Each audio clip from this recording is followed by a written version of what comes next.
reason it took a long time to initialize, and we didn't have bars next to our names, so he'll be back in a second. Oh, I see. Okay, now I think we're on, Brian. I think people can hear us. Breaking news!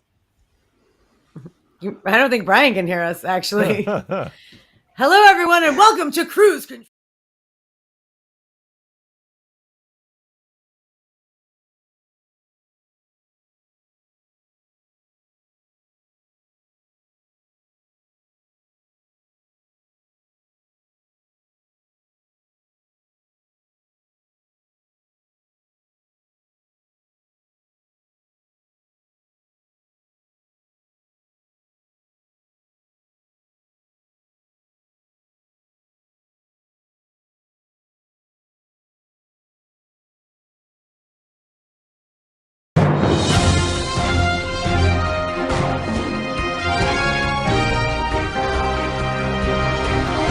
Everybody, welcome back to Kruse Control. Sorry about that. It is Wednesday, May 10th, 2023. Welcome to Kruse Control, the home of entertainment news, everybody. Thank you for being here as always. Happy hump day. Happy hump day. Happy hump day. Yeah. So here we are again as always. Joining me here at Kruse Control is the lovely Miss Sabrina Vittori. Sabrina, welcome back to the program. Hi. How you doing? Good. How you doing tonight? Wonderful. Thank you. Ready to get into it. Yeah, if anybody saw a little hiccup there, it's okay, right? We're having fun. I did my best. And also joining us here tonight on Kruse Control is Mr. Sean Sutherland. Sean, welcome back on this Hump Day edition. How you doing? If it's Wednesday, you know I'm going to be on Kruse Control. Hello, everybody. Good to be here. What is this? Is this 5, 6? I don't even know anymore. I've lost count. You know, I Time think is that's relative. okay. We don't have to count. We just got to get to the news and get to get to the people. So yeah. For the people. And joining us back on Kruse Control for the first time in a few weeks, the man, the myth, the legend, Mike Casey. Touchy Ghost is here, everybody. How you doing, Mike? Touchy Ghost. I'm going to take a cue from Sean, get the arm pump in there. Hey, guys, There you thanks go. for having me back. Welcome back. How you been, Mike? Thank you. I'm doing great. I liked our discussion with Sean earlier. I'm happy to be on with him because, you know, we go way back. And I know, and he said our audience might appreciate knowing that he was saying that if he couldn't be here with us tonight, he would probably be, what was it, with your bowling league for the elderly beer people league in your for neighborhood? yes, exactly, yes. Beer league for over 25-year-olds, basically playing kickball or something So I you shouldn't be you doing. Could be doing that, but you're here with us, and I think But I'm that's here with really you guys, special. and that's where I think need that's to be. awesome. Yeah. This is where you need to be. It is. Exactly. We're happy to have you here. We're happy to have Mike back too. It's good to see your face, Mike. It's been too long. And you know what, Mike? I bet you've missed hearing this. And now it's time for some breaking news.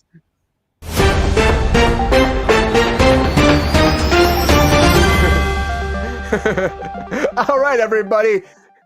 I just want to dive right in, very quick off the top, give you an update on this WGA strike because, of course, it's still going second week. We talked about the other day about how producers were actually suspending contracts, or I should say the AMPTP was suspending contracts with their showrunners / WGA writers because, you know, they're not going to work. They're not crossing the picket lines. And all the big places, ABC, NBC, CBS, all the big ones did it. We were talking about how maybe the streaming services will do that. Well, Netflix took the first step forward and Netflix suspended all their contracts for all their showrunner writers.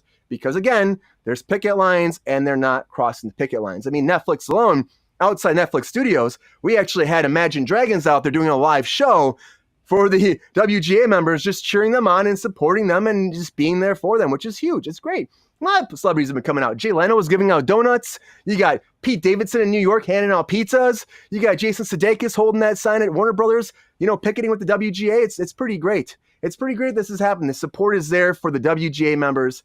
And even if you look at the town right now, there's supposed to be tonight a Chanel event, and they're not even sure what's happening with that. It goes on like an hour, and we don't know if there'll be a picket line, if it'll actually happen. It's at Paramount Studios. So the thing is, will they, won't they cross it if it's there? If it's there, a lot of actors said they wouldn't cross it. So will it shut that down? It might. A lot of things have been shut down. Film LA itself has a 51% drop in film permits this year from last year, which is insane because nobody's shooting. Because even if you're on location and you're doing this, they will not let you shoot. The WGA is out there picketing. They're finding these shoots. They're out there and they're being like, hey, support us. No shooting until this is worked out. And it's going to be some time, like we talked about. We got time till this is worked out for sure. It's only week 2. And honestly, there's no movement yet. So it's crazy. Mike, you haven't been here. What do you think about this whole situation? Have you have any thoughts on the WGA? Man, first off, anybody who's protesting anything anywhere, I'm with you. Like, don't cross the picket line. I've been accused of being part of Workers Against Work. I can't say that that's not true. My only exposure to this really has been in, seeing stuff on social media with comedians on podcasts, because there's a lot of writers there, and it seems like everybody and their grandma's going out to picket and bring water bottles. Like, I don't know. I'm honestly more interested with your take on this kind of thing. I mean, I'm sure you've already given your thoughts on this, but I think everybody wants equitable division, right? Like, yeah. And what I'm really going to miss in this situation as compared to the last one is, if you remember the Conan O'Brien show during the last really big. Yes. Yeah, he was having fun with it, wasn't he? He was creeping around up in the rafters of the studio. Like, it was just the most beautiful, absurd nonsense. So I don't know if you have any voice. Since you brought that up, I would just like to make a note that he paid his writing staff out of his own pocket for that. Huge. And he did like an unscripted, like off the cuff, like let's see what happens improv show basically. But he paid all of his writers while he was on out of his own personal pocket, which I think is the most noble and amazing thing you could ever Everybody do. knows that Conan's the best, right? He's a great guy. Well, I feel like a lot of people don't know that fact, and I really? think that it's worth mentioning, because that's not. I mean, it's not something that other people are doing. But this WGA strike, though, honestly, it's going to go on for a while. I'll tell you right now. And like I was saying before on the show, Mike, the fact is, it's like they're going back and forth. The biggest thing is AI, and they can't work that out. The producers are still like, hey, we don't want to talk about that. And of course, the wage increases. They went 6%, 5%, 5% over 3 years. And the producers want to give them like 4, 3, and 2 over 3 years % raises. And so the that's residuals. I think the it's residuals. The back end stuff is extremely. The back end. The And that's residuals what and that too. royalties, I think, is the biggest problem.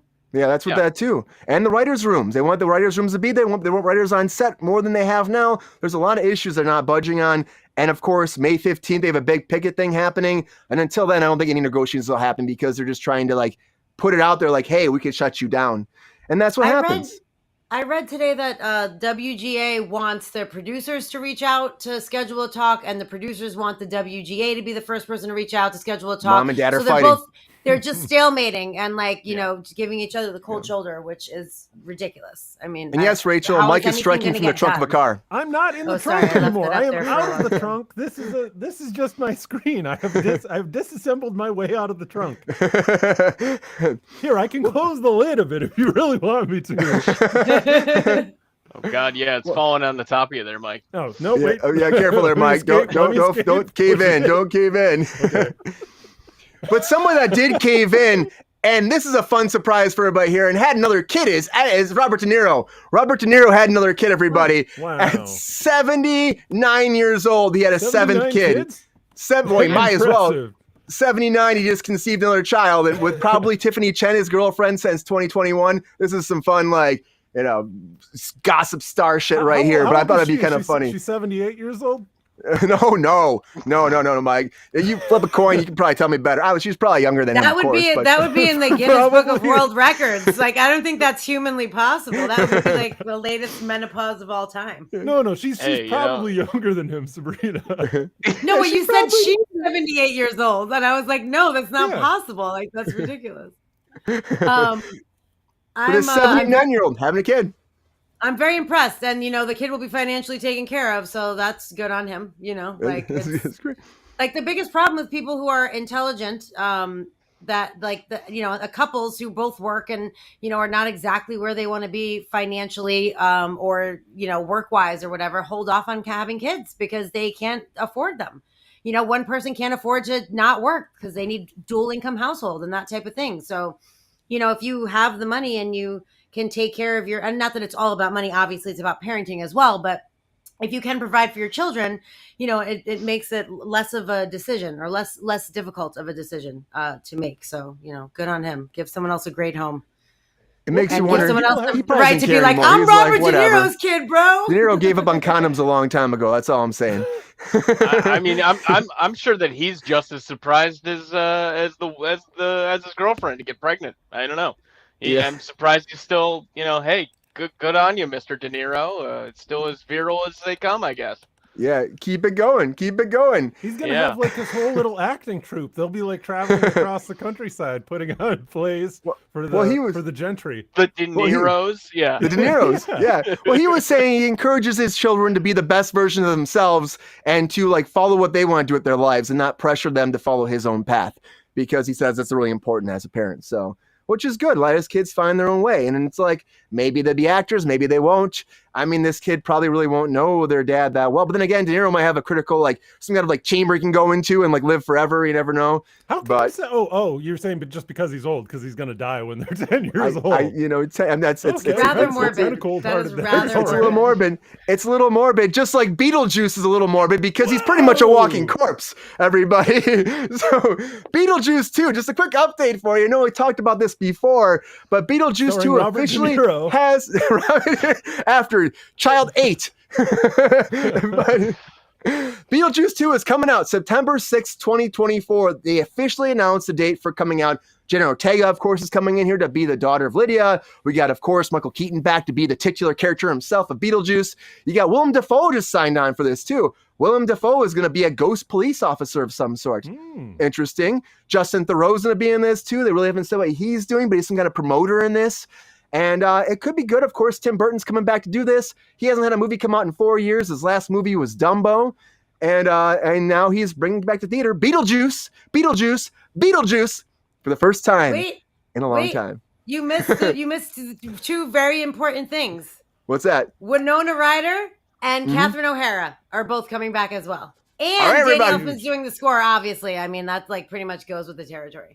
Couldn't get Baldwin, huh? Oh, it's such a shame. There's no word on. He was acquitted, by the way. There's no word on him and he was acquitted. And Gina Davis. Say, yeah. There's no guns on set, so he's not interested. Friend of the show.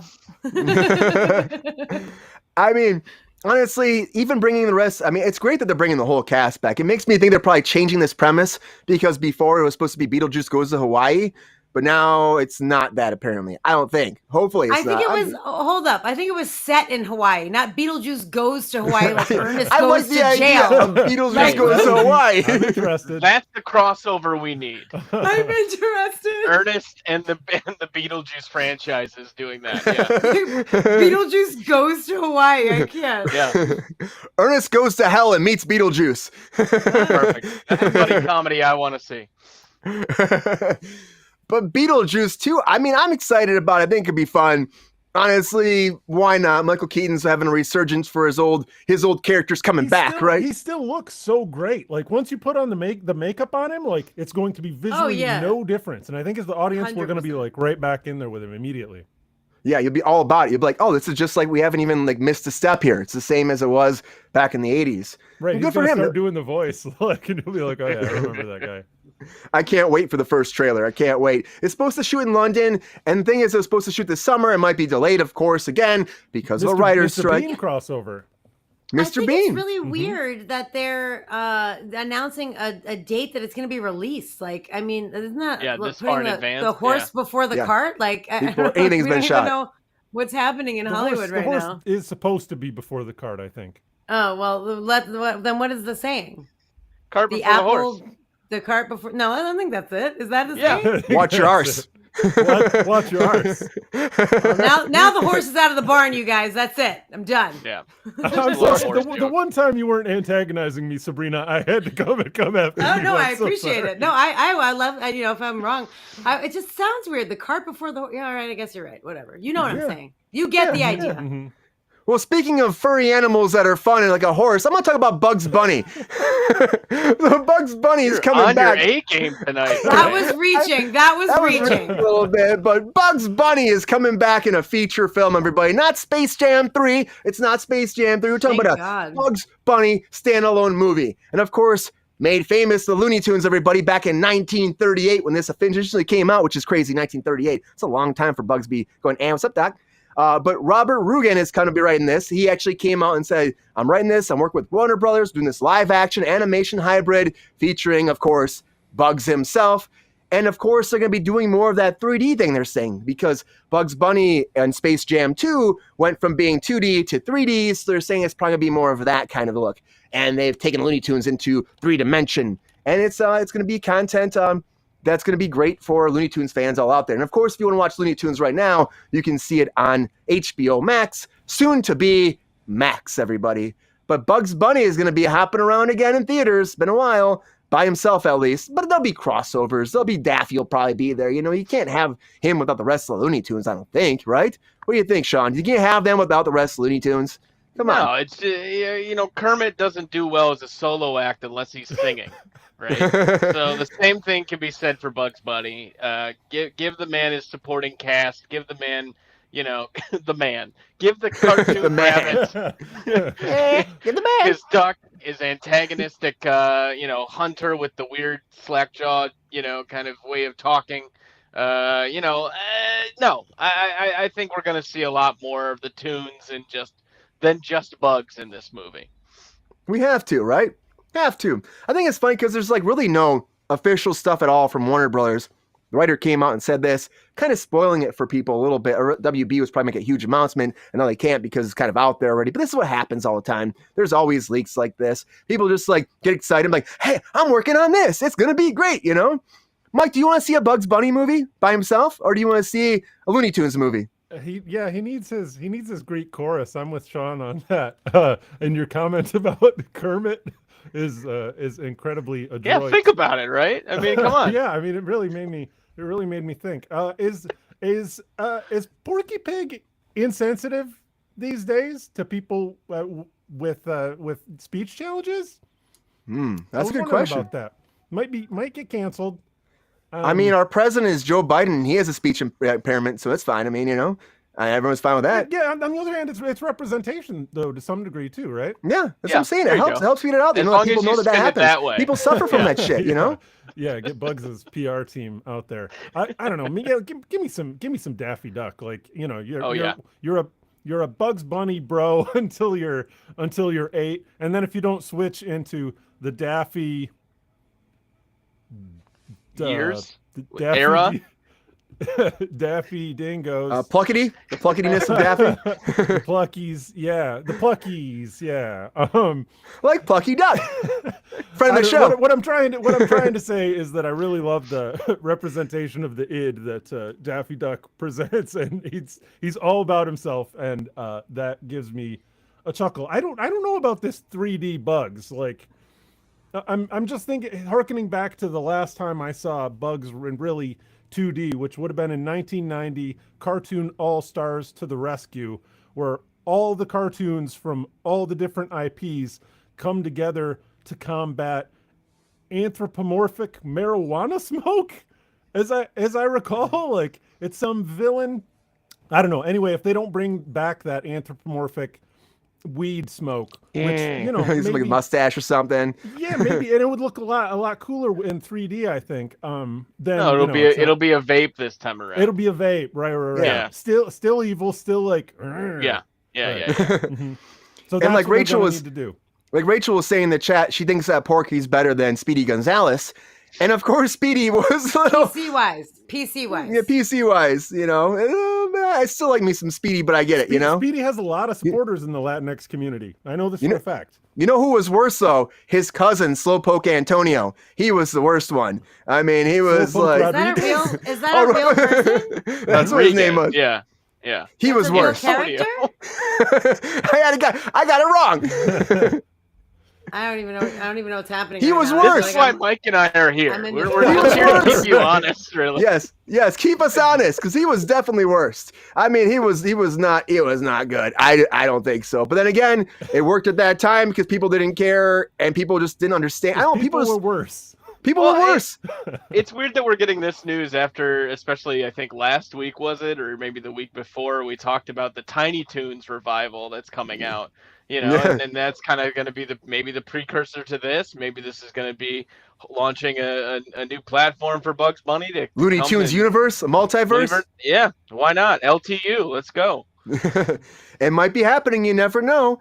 It's funny. It's because it's like you would never think that Looney Tunes would be like even anything these days, really, Yeah. And the fact that we have 2 different shows coming out of the blue, that's something that's from like so long ago, it's just insane to me. But it might still do great. They've had shows, they've had like Duck Dodgers and stuff over the years. I think they have never let the IP sleep for too long. But they're historically better on television. Like their film success has been very marginal. So I don't really know why they're doing this, to be perfectly honest. Make another cartoon, put it on in your demographic, like Saturday morning or whatever, like whenever kids watch TV, and do that. Like, I don't know why you're trying to do a movie, because historically, any Looney Tunes movie that they made, like, has not done super well. Like the original Space Jam is probably the best that they've tried. So good. And the second Space Jam, which is the last one, was terrible. Long term. Yeah. I don't know. Horrible. I don't think kids are watching TV anymore. Isn't it just all TikToks and TikToks, Instagram, not Vines? I mean, not I Vines. don't know. I miss Vine. Vine was I'm great. fairly certain they still watch streaming stuff on the television.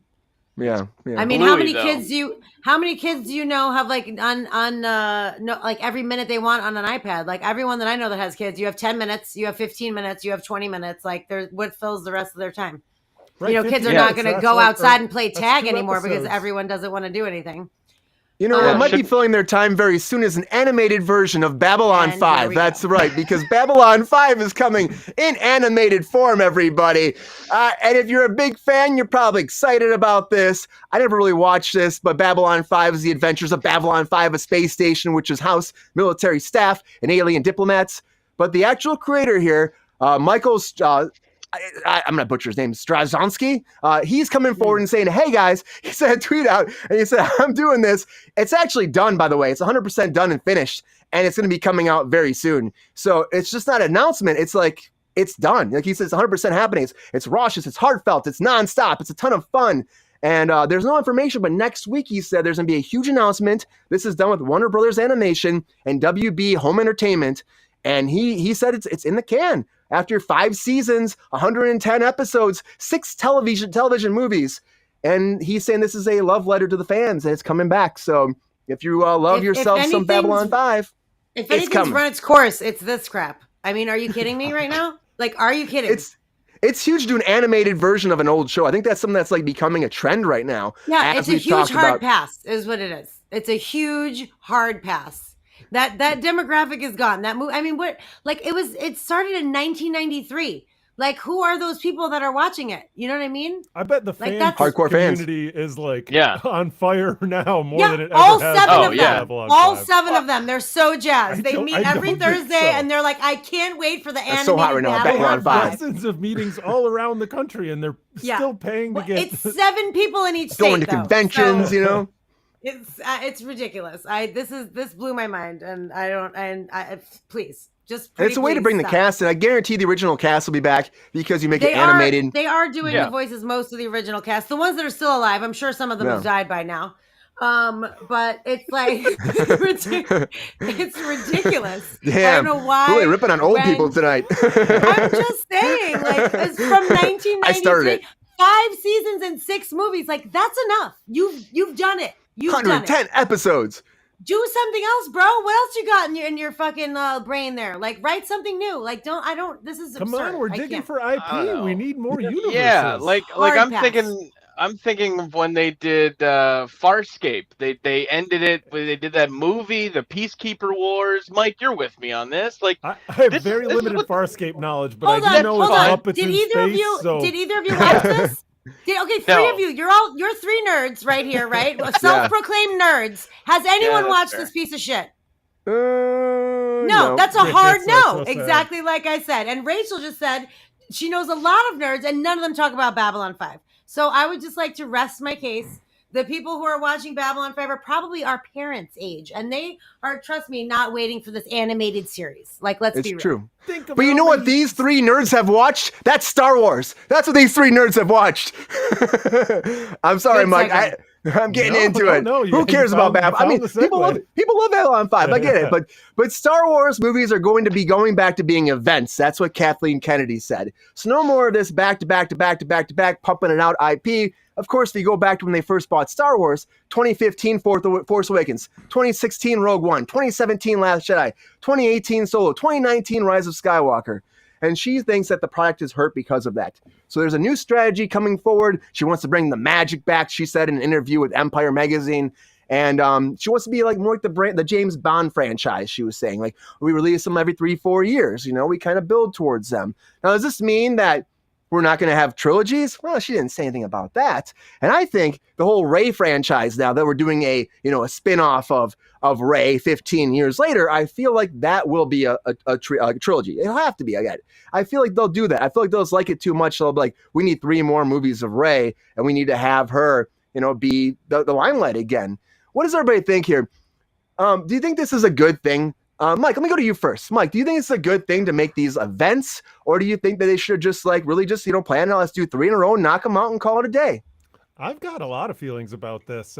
Just the other day, I was kind of meditating on, actually, because I was seeing Guardians, and I was like, oh, I'm excited. This is going to be fun. But I was thinking about the emotions that I had when Phantom Menace came out. And I guess, what was that, 99? So it would have been like 15 years old. Just realizing how momentous that was. And obviously that was a big span of time. We saw that together. Did we really? Yeah, you, me, and your dad. Oh yeah, that's true. Yeah, wow.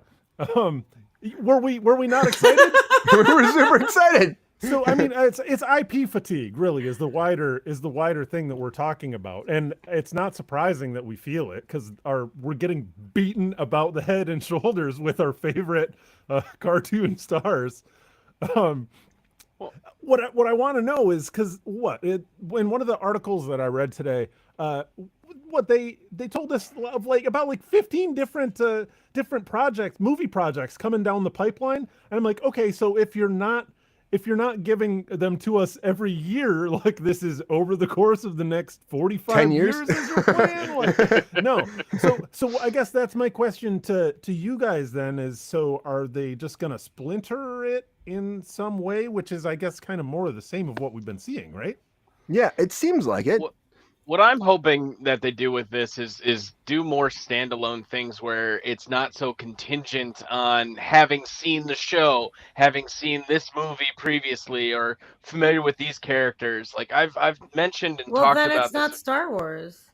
Of course it's Star Wars. It's going to be lightsabers. It's going to be wonderful. Yes, it is. No, But all I'm you have saying to be invested in someone.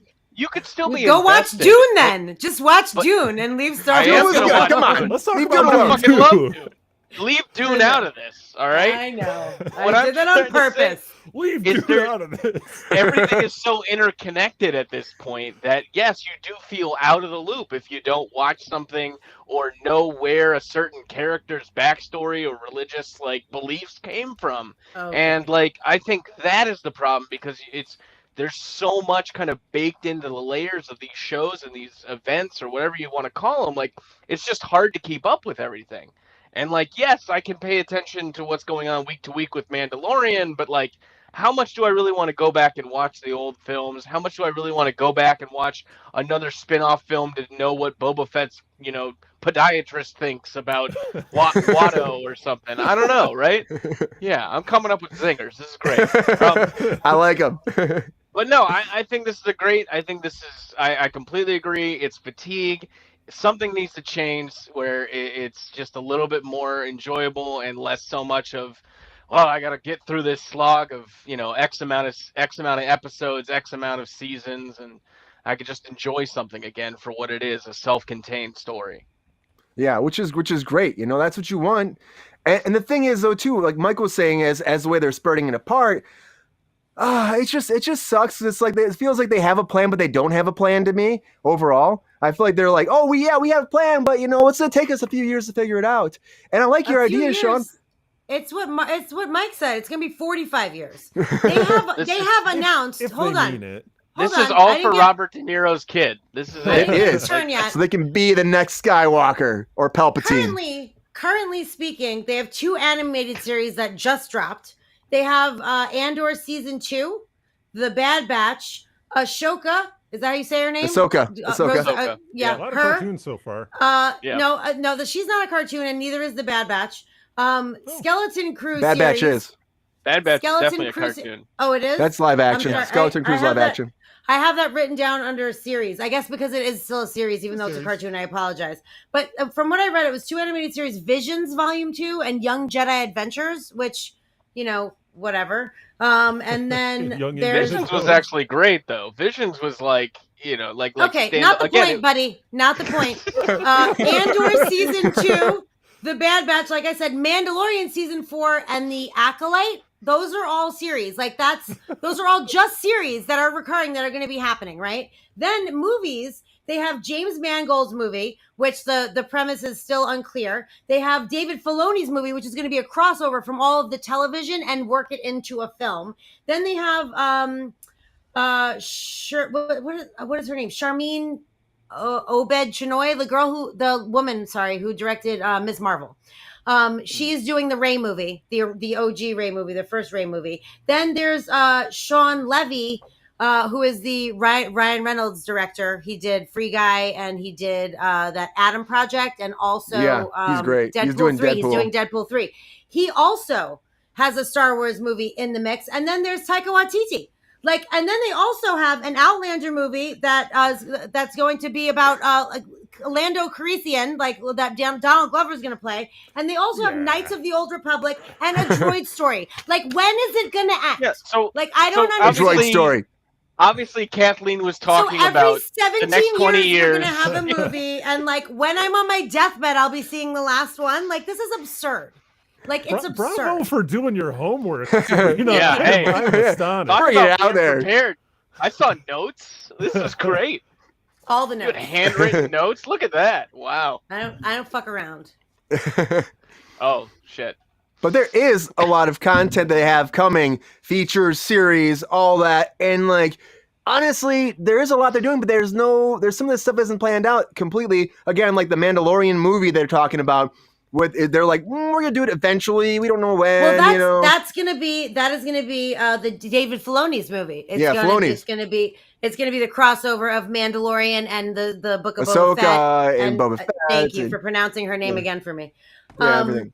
And then the Andor fellow is going to be crossing over into the Andor fellow. the Ray movie, the Ray one. That damn Andor. I didn't care for him, honestly. He is but very also, angry. Andor Yeah, fellow, he's just a sad hero. I don't know. I don't care for him. He's just cranky and a douchebag. He's really a dick, honestly. Does anyone, if you saw Andor, did anyone think he's not a dick? Because I'd love to know. The actor's politics are incredible, and he's doing a lot of great work for a lot of people. But is he a dick? Is his character a dick? I see what you're talking about. Because the answer is yes. Sad,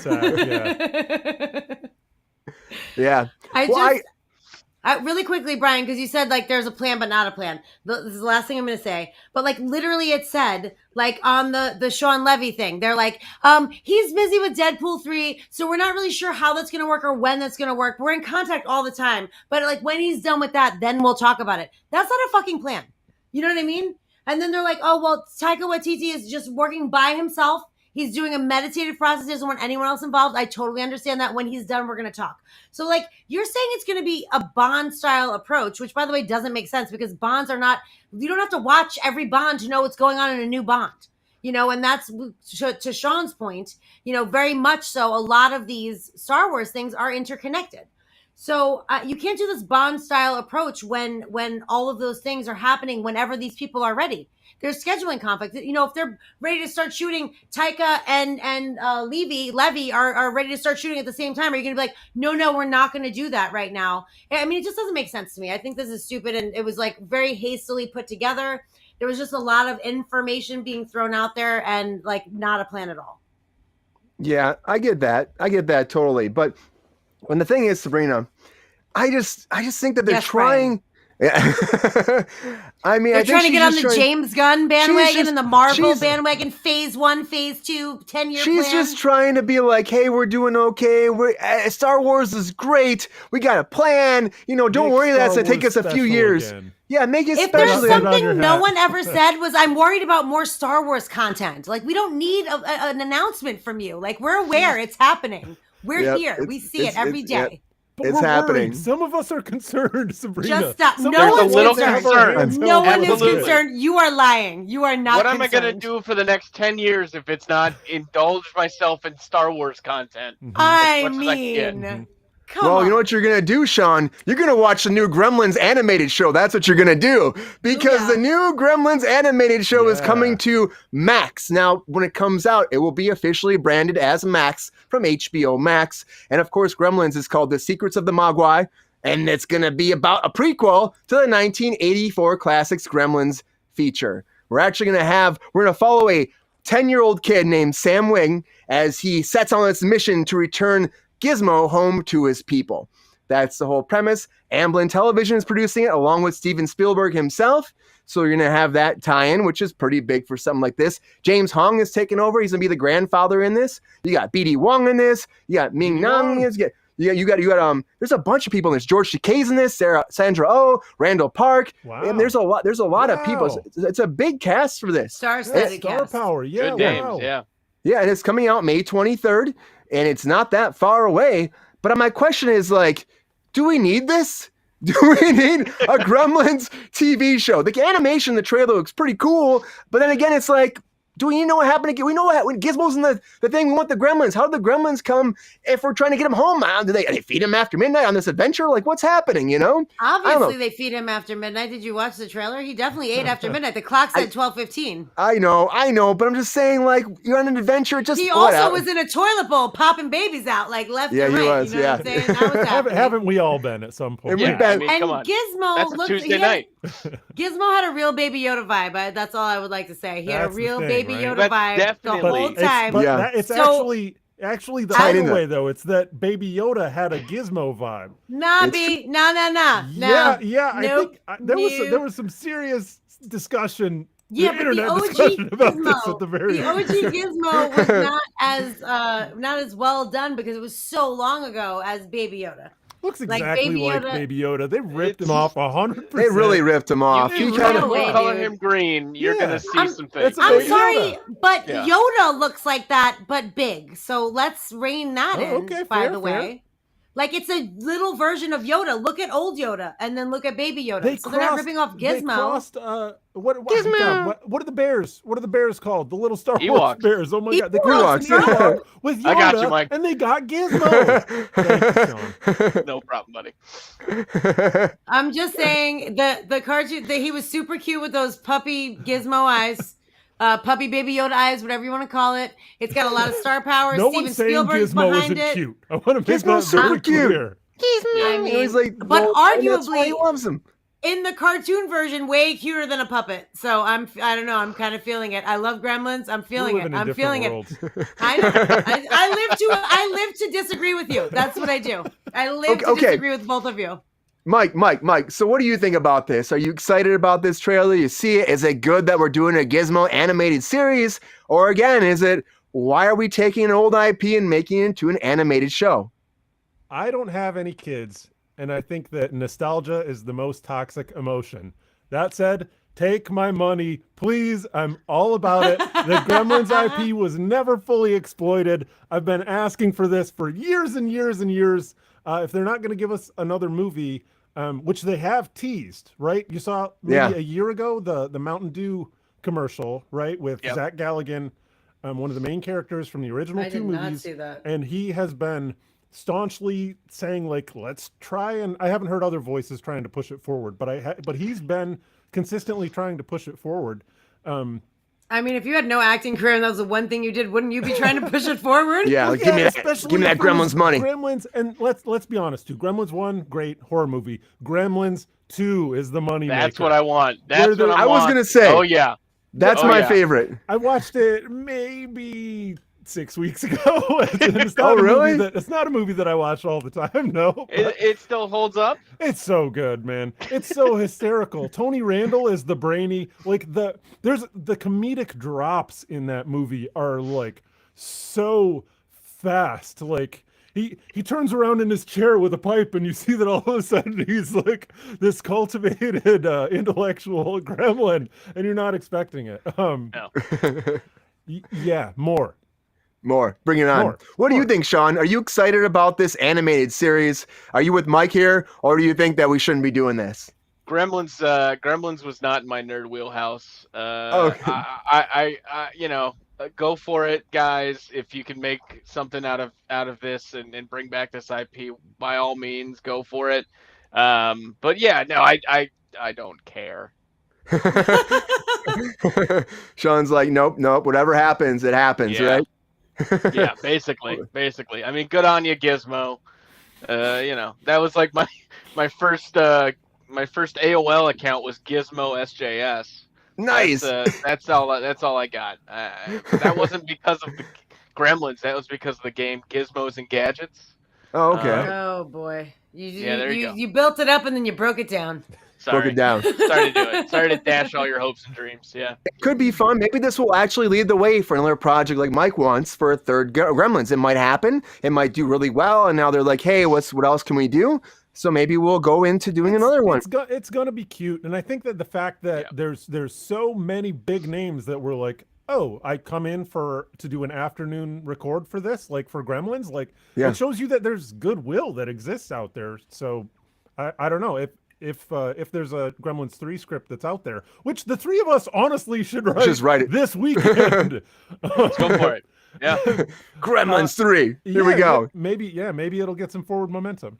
I just want the smart gremlin back. He was awesome in the second one. That was fantastic. Voiced the by spider Tony one, Randall, apparently. I just learned that today. That's so awesome. But yeah, so if you're a fan of Gremlins, everybody, this is coming, and it's going to be probably pretty big for Max. It's one of those things where they're pushing like all this new content for the rebranding, the relaunching. This is going to be one of those ones right when they launch. This is coming out, and it's big. It's big for WB. It's going to be good for them, hopefully. They're hoping Max does really well. And also, just like Disney's hoping that this court case turns out okay for Jonathan Majors, because if it doesn't, we might be getting a new King to Conquer, because that's just the writing on the wall. Sometimes I see it, But there's been updates coming, of course. Jonathan Majors had his day in court finally. Well, he was virtual. He did a Zoom meeting where it's fine that all the meetings or all the articles online, like he was wearing a tan shirt against a white wall. I'm like, who cares? You know what I mean? But whatever. So that was a thing. But he came out. Of course, the arrest happened March 25th. And they're going to have another hearing. So that's the big thing that came from. There'd be another hearing in June. And the criminal lawyer, his defense lawyer, was saying this is a witch hunt. They're saying this is a witch hunt, and this is, again, it's a racist thing. It's they said, well, you have a black man weighing 200 pounds, and it's racial bias that permeates the criminal justice system, which, okay. And instead of dismissing the allegations in the face of the woman's clear lies they're saying, they are adjusting the charges instead. And the big thing, if you look at this whole situation, they were saying that some things changed. They said that there's no thing about strangulation now. Her finger was supposed to be broken. Now they're saying that he actually bruised her finger when pulling her out of the taxi cab. That was something that came up. They were going back and forth about how Jonathan Majors was the one that was abused. That was a big thing that his defense was pushing forward, that it was him, and that the court is not pushing that at all. And they're not trying to put, charges against her. But my biggest thing with this whole thing, is everyone's going back and forth because it does sound weird. All of a sudden, the fact that it's changing is weird. The fact that his defense lawyer says they have more video footage that will make him cleared 100%, but they wouldn't show it because they're afraid the DA will actually tell the defendant, and the defendant will change her story, and then everything will go out of whack, and then all of a sudden she'll be saying things happened that didn't happen. But my end of the day is this wasn't thrown out. They said it'd be thrown out. It wasn't thrown out. We're going to another thing. They're going back and forth. Is this going to end well for Jonathan Majors? Can he come back from this? Honestly, when's too much that Disney will be like, we have to end this? We have to get somebody else, or do they stick with him? Because they've thrown people aside. Look at Johnny Depp, what happened with him before it even got anywhere. They threw him aside. They broke all of his contracts, and they moved on because that's what happens with business. Regardless, even if he's cleared as, being innocent, if this drags on, he could be up to a year in prison if he gets guilty. A year in prison, it's like 5 months probation or something. So the whole thing is like, as a company, what do you do? And I think Disney at the end of the day has to look at that, and they are going back and forth and looking about it and thinking about it. But when's the point do we think that they'll make a decision on this? Because they haven't said anything, and this came out now. What's going to happen? Mike, what do you think? Do you think that Disney will make a decision soon, or are they going to wait longer till June? Are they going to wait till summer? What do you think? Let me respond to what Rachel's saying here. She's surprised that they haven't yet let him go, to be honest. And that makes sense. I can see that, because the first thought that I have is like, well, are they going to alter shooting schedules, like to hold off and wait and see where this evolves? No, that's not a practical thing with when you're dealing with the kind of budgets that they're dealing with. But what Rachel made me think of is like, well, does Disney have anything to gain by early in the process saying, no, we're recasting? Like, what would they have to gain by letting us know? Yeah. Like, Yeah. they can sit on what they're that. doing for until stuff starts to leak. I don't know. I just don't know why they would be incentivized to say anything about what they're going to do, or even as a company, like, sully themselves with that kind of controversy at all. So if I was the Disney Corporation, I would be keeping my mouth shut for the time being too. Yeah, I mean, that makes sense too. But the other thing is too, is you don't know what his contract says too. Does he have a pay or play contract? Is it one of those things that even if they don't use them, they have to pay him at the end of the day? Or can they break the contract and let it go? And there's got to be all kinds of morality clauses in there. I was going to say, they're contracts. They definitely have protected themselves since, again, we talked about this, but the James Gunn thing of how they handled that initially, like, yeah, I completely agree with what Mike is saying here. It's just they're waiting. They'll wait as long as they can, or they have to, I guess. Also, that's what's going on with the writers' strike is also probably a boon for what's going on there too. Like, obviously, they can use that as a little bit of a smokescreen, but yeah, it's I don't think they're going to rush. And again, we're all just going to have to wait until he gets his day in court, or his defense is proven right. do we think that they'll do any kind of reshoots if they have to? If they get rid of him, would they reshoot he shot Loki? the whole season of Loki too already. Like, it's in the can. Yep. Like, I don't know. I don't know what you're gonna do there. Well, who And knows how much also, he's in it? Yeah. I mean, it ended with him and them, so I'm gonna guess It- a bit. it- I'm gonna guess Yeah, a It bit. did a end bit. with his It giant did. Probably in his every giant episode. statued face. Oh yeah. Mhm. Seems man. like Well, that's a again, big setup. If we could Definitely just put problematic. Denzel Washington in there, he'll solve it all. That'd be it. That's what I'm saying. I'm still pushing Yeah. for a little Denzel. I think that would be fun. I'm just saying, but but we don't know, and that's the thing. Like, nobody knows. And of course, in June they're gonna have another trial, and they're gonna bring him back in. Like, of course, he was via Zoom. He'll have to come in person at that point.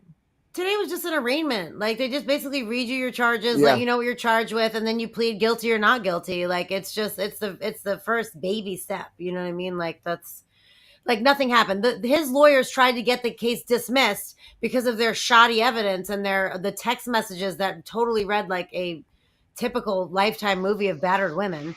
You know what I mean? Like, it was super, like, not a defense at all, if you ask me. And they had a video of her at a club after it happened. I guess she went out and drank and hung out with her friends.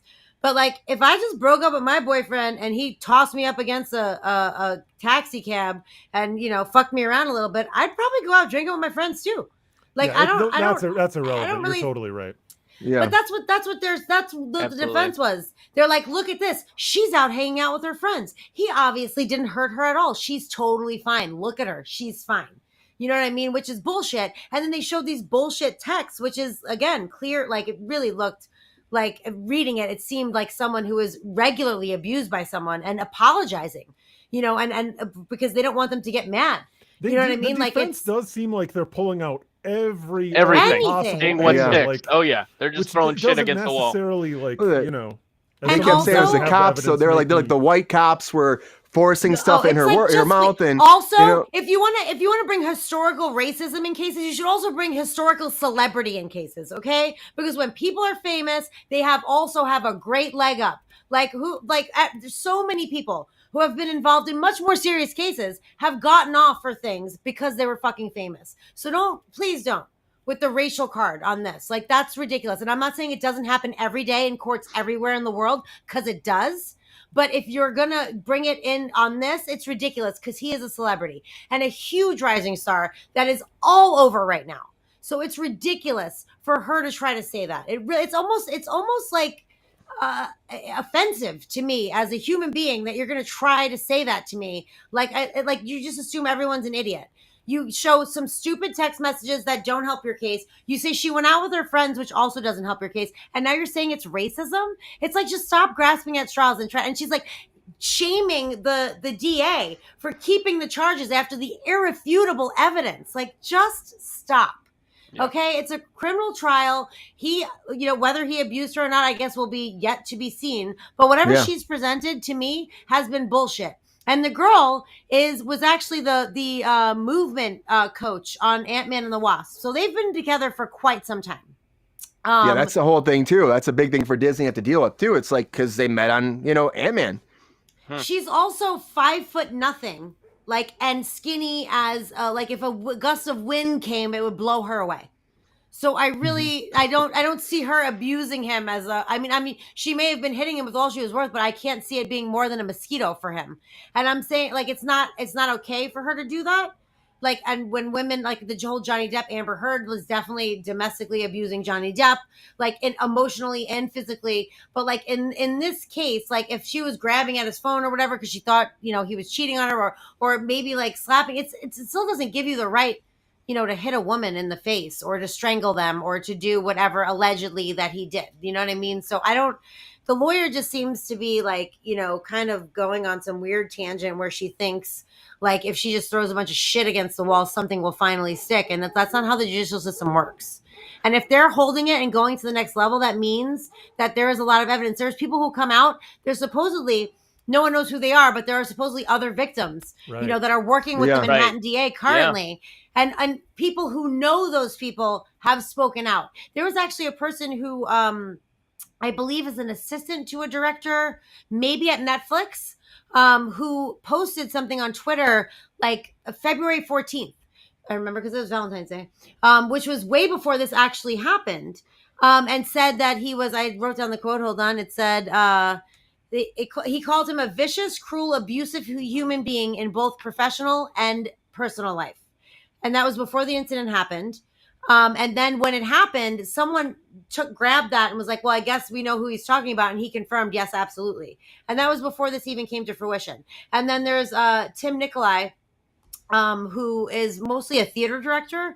But I guess he said folks at Yale and the broader New York City community have known this for a while. And then he went on to say that he was known as a sociopath and abuser, and that he personally knows people that he victimized. So like, I feel like there will be a strong case brought against him. And it's probably not going to be good. Again, this is all allegedly, who knows? Yeah, we don't know. I mean, people are going to say things too right away. People jump on things sometimes, but also the fact that it wasn't thrown right out is a situation like you're saying. These aren't Me Too people. These are people who know him and worked with him, or like knew people that he had issues with before. Like, it just doesn't, like the two men are not going to have a stake in being abused by him. So, I mean, I tend to think that that's like fairly credible information. Can I just say one thing? They're not friends of this woman. Sean? Yes, of course. I didn't know we were supposed to prepare notes. So Sabrina's coming up with a lot of good points. And I'm gonna start using notes. Is what I'm just gonna say there. Sabrina's bringing the notes. I only take notes when there are like specific things, like the 75 Star Wars things. I had to write those down, Yeah. And the actual quotes of what these people said. I'm not complaining. I'm saying I'm impressed. That's it. Well, thank you. I'm jealous of your notes. You ate a whole wheel of cheese, Baxter? Well, the thing is, maybe he'll go to jail. Maybe he'll get dismissed. We don't know. Maybe this whole thing will be thrown out. Is Disney going to have to reshoot Loki season 2? Like, I'm really curious about that. They already did the whole Ant-Man movie. Like, I feel like they'll probably just roll with that and then recast him. Like, I feel that way. Mm-hmm. But Disney is such a financial mega fucking entity that they probably could, without too much trouble, especially like you said, depending upon how much he's in it, you actually reshoot that shit. I don't know. I mean, well, no, we'll have to wait and see, honestly. But this is a big dilemma for Disney, and they've just really have to figure it out. But maybe they gotta sit back and wait and see. Unlike Paramount, who said, "Hey, we're losing money. We gotta do something." So what do? We say "fuck you" to MTV News, which leads me to our feature story of the night. Is that what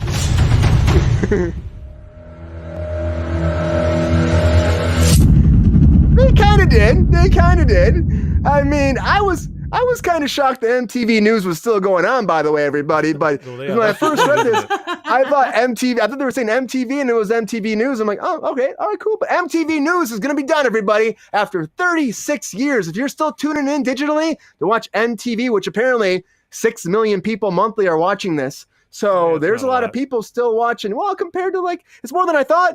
It's more than I thought, but Paramount right now has been cutting because as we talked about, I think it was last week, about Paramount Plus has been losing money and they haven't been doing well. Top Gun Maverick was a huge hit for them, which was fantastic, but they're still hemorrhaging money. So this was something they said they had to get rid of. So this has been going on 36 years. When it first started back in 1987, Kurt Loder kicking some ass back then, being the man on the news, It was supposed to be an outlet for Gen X and older millennials, and it was supposed to be something that was not CNN, not Fox News, nothing like that. It was something to be for kids. And of course, MTV got music television. They were reporting with live for the younger generation. So they went on great. They had in 94, they even had Clinton on there one time where they had a town hall and they asked them boxers or briefs.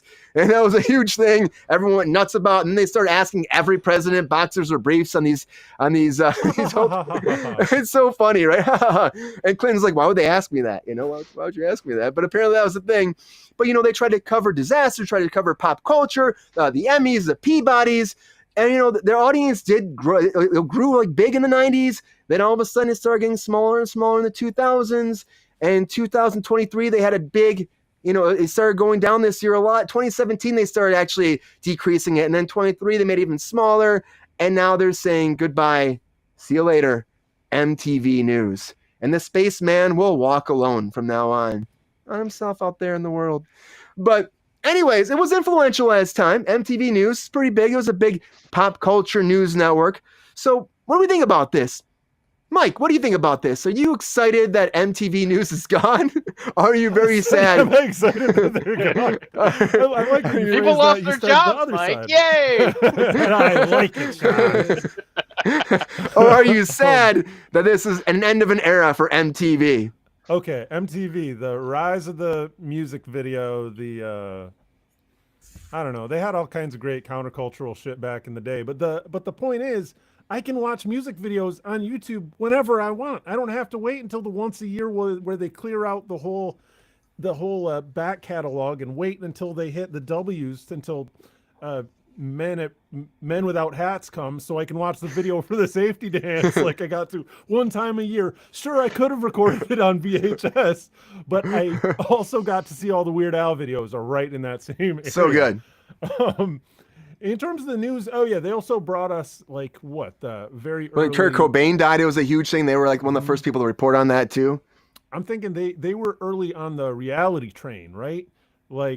So they're just not the only game in town for anything, including alternative news. And I think that as a news outlet, they probably really benefited from all the clout and just being nearby to music videos. And they're not next door to music videos anymore. I was doing a deep dive into Outkast music videos yesterday. Don't sleep on Outkast. Get back in there. That is good stuff. But it's not MTV News that's bringing it to you. No, it's not. It's a different Who's day. sleeping on Outcast? Somebody is. I was a little Guaranteed. bit for too long. I mean, but Oh man, they're Big Boy and Andre, they're geniuses. Hashtag They're don't shaking sleep. like a Polaroid picture. Truth. Don't sleep on Outcast. Mike, God, that was 20. I get it. Outcast, that was 20 years ago. I know it's grandpa music. Doesn't sound like grandpa music. It is. Maybe it does. Maybe that's what grandpa listens to now. Maybe. Hey, we're not grandpa yet, and I feel like I used to listen Some to of that us in are. college. I'm sure some people our age are grandparents, just to be fair. Yeah. Where are you at, GR? Where are you at? Sean, what do you He's think not about here this? today. I know he's not here. What do you think about Yeah. MTV News coming to an end? Mike has a question. Hold on. Rachel wants to know what your favorite Outcast video is, Mike. Can't choose. Great question. Can't choose. Okay, it's Sean, you're up. Bombs Over Baghdad. That's my Bam, favorite. Sean chose for you. That's a hell of a video. Anywho, yeah, no, it's always sad when people lose their jobs and they close up shops, especially for a legacy brand like that. But really, I can't think of a way that they've really done anything for the brand like since like the aughts, early aughts. Like the last time MTV News was relevant was when I was on a college campus, and even then it was MTV College or whatever the hell they called it. Like I don't know what they were doing to even continue to use that IP or that brand, whatever. Like it just didn't happen. They could have easily transitioned into new media. They could have easily transitioned into things that were covering music adjacent news in a new different way. But to Mike's point, like competition rose up and did it better and badder than them, and so c'est la vie, Kurt Loder, I guess. It seems like they were Kurt Loder. happy with the dinosaur, doesn't it? Yeah, it really does. Really quickly, in a presidential race, they had interviews, town halls with Bill Clinton, George Herbert Walker Bush, and Ross Perot on MTV. So they were very relevant as a news network for a time. And now we just have ridiculousness. Yeah, for 33 seasons, 12 years nonstop. It is ridiculous, to be perfectly honest. And Chanel West Coast can go fuck herself. Like, yeah, it's too much. It's too much. But Kurt Loder also was a very reputable journalist for Rolling Stone before he came to MTV. The thing is that like big music stars didn't want to do interviews with MTV because the people were just like me or Brian or you or just showing up and being like, "Hey, just Madonna, can you tell me why you're fucking the altar while you're doing like a virgin?" Like she didn't want to do that. Prince didn't want to do that. So they were like, let's get a reputable journalist who has a name. And they plucked Kurt Loder from Rolling Stone. And he did the one segment. It was like Week in Rock or The Week in Rock or something like that. And that was his, like, it started as like a news hour. And then it slowly escalated. And Mike, you had said before that they were on the kind of the beginning of reality TV, which is true. Like they sent people out to cover spring break. They had the beach house at MTV. I actually went with my brother and some friends. Like they did it out in the Hamptons. Boyz II Men performed. I was sitting in a lifeguard chair listening to Boyz II Men while MTV filmed Beach House. You know, like it was a huge thing when we were growing up. It was the first of its kind. You could watch music videos, you can get music news. It was centered around music. And even like the non-music shit was still relevant to like culture. Like they had the House of Fashion or with Cindy Crawford or what was that called? House of Style or something? House of Style, yes. I think, yeah. They had that and they had Liquid Television, which is where Beavis and Butthead was born. Mm-hmm. You know what I Aeon mean? Like Flux? Yeah. Yes, absolutely. And like, so like they had these like the Week in Rock, like they started like they segued a little bit into like other programming, but it was still like relative to music and culture at the time. And even like Beavis and Butthead, very centered around music, that show initially, especially when it started. You know what I mean? It was huge. But it was also music related. You know, so everything that they did had like a hint of music to it. And then when they started like with the Real World bullshit and like all this other stuff, like it started to become less interesting as a music fan. Well, that stuff had to be bringing in just bucket loads of money, like at the beginning. Oh, right? absolutely. And they needed to evolve. Yeah. They couldn't stay with that. As the brand was changing, they had to change too. You know, it just had to. The other thing is, how do you make money when you're showing music videos all the time? There's no ad revenue. Ad revenue at all. What do you think? Do you think that MTV in general is going to go downhill now? Is this just like a catalyst? Is this going to be the first thing? And then all of a sudden, like they're going to start getting rid of all their channels? MTV 5, 4, 3, 2, and then leave it to 1? I don't know. There's a million MTV channels out there. MTV Jams. I didn't even know MTV still existed until this. So it's crazy to me. But I used to be an MTV junkie back in the day. Oh, I think all of us were. I mean, who didn't race home to watch TRL or anything like that? I loved TRL back in the day. You know, like I used to be a very big fan of their Rockin' New Year's Eve thing. No, not Rockin' New Year's, but like the thing they did on the Carson Daly. Right? Carson Daly. Yeah. And like, you know, like it used to just mean so much more than what it is now. Now you get to see John Lemon drinking on New Year's Eve. Well, I guess not anymore. Not anymore. He got fired. Yeah, he's gone too. No one, flew too close to the sun, I guess, on that one. Yeah, but that's the thing. Like we used to always watch it, but then who's even thinking about MTV anymore these days? And so, like I said before, I was like, I was surprised this was still happening, but I was also like, well, it's an end of an era. It really I is. used And to I watch think it that, for hours waiting for the video that I wanted to see. yeah, Like hours. I'd be like, and here it is. It would be like so exciting. Like I used to call radio stations for the song I liked. Like it was just a different time. Once YouTube came out, Mike, I believe you mentioned that earlier. Like once Killed YouTube it. came out, it rendered it obsolete for the music videos. So they tried It's to so evolve much into better something now. else. And very so just much didn't better. So much work. better. yeah, I'd rather just be able to watch when I want to watch when I can, as But opposed also, to. I will say this, like I listen to Pandora sometimes because like I will pick an artist that I like, and I have actually come to love several bands from listening to Pandora You because they don't suggest discover that music. incidental stuff anymore. You're right. Yeah, There is absolutely. something out Yeah. It's there. just like I just pick what I like and listen to it, and it's like I want to discover new things, and so I not listening to the radio is great because you can listen to what you want. You don't have to have commercials and all this bullshit, but at the same time, you're not discovering new music, and that's kind of something that I really miss. Like Yeah, I but miss that's going away. hearing something that I like and then looking and being like, oh, this is this person. Let me listen to their music. Let me listen to their album. So I do appreciate Pandora still in this time because of that, even though they're also getting phased out. But like I appreciated MTV for that reason too, because I was sitting Damn there you, waiting for my Spotify. video to come on, and then I would see 20 other videos. I'm like, oh, I like that song, and they put the name in the corner. I'm like, oh yeah, I like this bitch. Okay, let me write her down.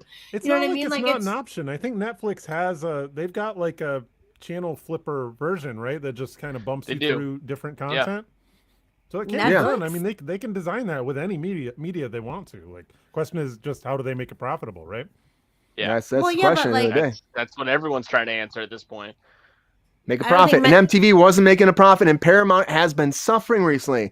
They really have. I mean, I remember we used to work on Paramount. Sabrina and I worked down there like years ago, and they were having problems.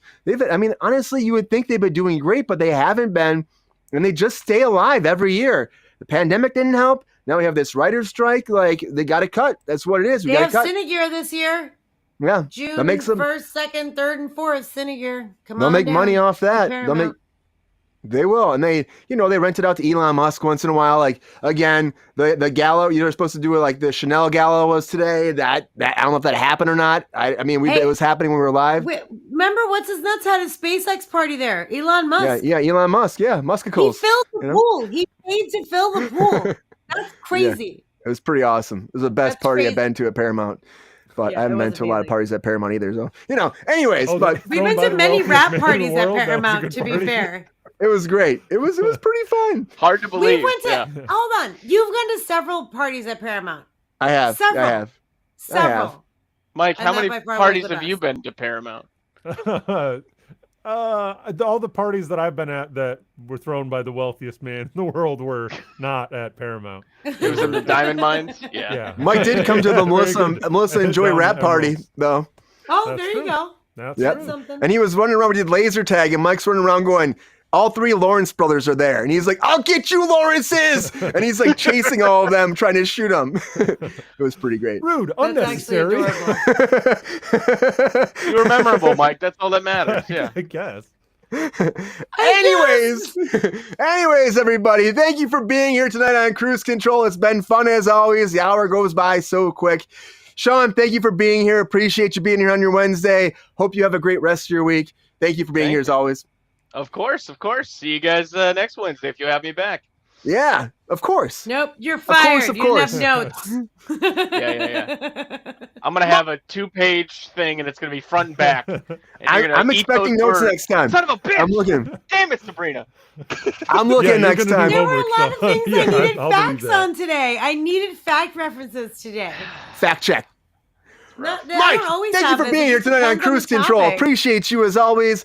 Welcome back. Welcome back. Yep. Thanks for that. Honored to be here. Chef's kiss to your homework doing ability, Sabrina. I couldn't do it. I was pleased that I read everything that Brian sent along. So, and Rachel, you've been making me laugh consistently. But we've been so Thank tight. you, Rachel. Everybody's been having the hot takes left and right. Just Hot takes nonstop, tonight. It's so been good. It's been it good. happens. Sabrina, My thank you favorite- as well, as always, for your No, notes and fuck your me. courage to say what you want to say and being here every night on Kruse Control. Appreciate that. You're welcome. This is my favorite comment right here. Just soak that in, viewers. Okay, Got a continue, point. Brian. I don't have the random button on itself. I don't ever do that. But anyways, Psycho. everybody out there, thank you for watching Kruse Control. Please like and subscribe. Join our Patreon if you can. And as always, you got to tell everybody about Kruse Control. We're at 281 people right now, subscribers. So tell your friends, tell your family, your uncles, your aunts, your cousins, your nephews, your chinchillas, of course, because we love ourselves some chinchillas. We love ourselves some koalas, some kangaroos, some little like Pompeii things running around. I don't know what a Pompeii is, but tell everybody to join and watch Kruse Control, because if you keep doing that, we'll keep coming back. We'll have a fun time every night. So tell everybody we love you so much. Have a great rest of your hump day, and we will talk to you soon. Take care, everybody. See ya.